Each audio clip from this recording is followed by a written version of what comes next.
Ọ̀ṣun 2026 ẹgbẹ́ APC kìlọ̀ fáwọn olùdíje láti dẹ́kun ìpolongo tó lè dá ìyapa sílẹ̀.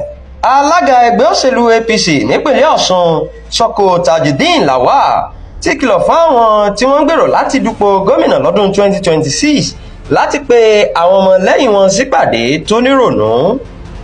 Lawal ṣàlàyé pé onírúurú ọ̀rọ̀ kòbákùngbé tí wọ́n sọ sí ara wọn kò bójúmu rárá, ó sì léwu fún ìṣọ̀kan àti ìtẹ̀síwájú ẹgbẹ́ náà.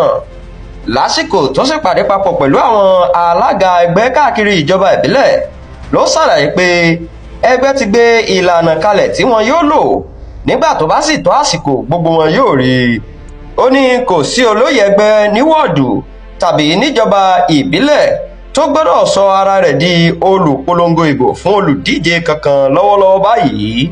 Lawal sọ síwájú pé ariwo ìpolongo ẹlẹ́tanú ti pọ̀jù nínú ẹgbẹ́ náà báyìí, àwọn adarí ẹgbẹ́ kò sì gbọ́dọ̀ ṣe bí ẹni pé àwọn kò gbọ́. Ó ní àfojúsùn àwọn ni láti jáwé olúborí nínú ìdìbò gómìnà lọ́dún 2026, kò sì sí ẹnì kankan tó ga ju ẹgbẹ́ lọ. Ẹgbẹ́ kò sì tíì fòǹtẹ̀ lu olùdíje kankan báyìí.